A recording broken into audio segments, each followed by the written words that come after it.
এখন আমরা খাবো 12 ভাজা। অনেক কিছু আছে দেখেন, এগুলা কি চাউল ভাজা, চানাচুর, চিরা ভাজা, পেঁয়াজ, মরিচ।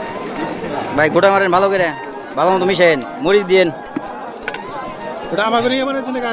কয় জনের লিগে বানাই মেছি একটা ইয়ের মতো অনেকগুলা, মনে হয় খুব মজা লাগতেছে আসলেই।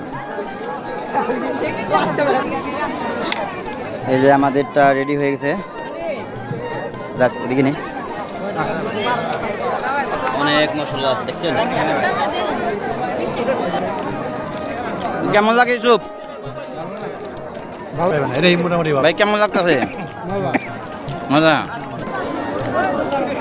সাল ভাই 12 ভাজা কেমন লাগে ভাই? ভালো, ভালো না? মোল্লা ভাই তো কিছু কয় না, লবণটা একটু বেশি হলে ভালো হইতো না।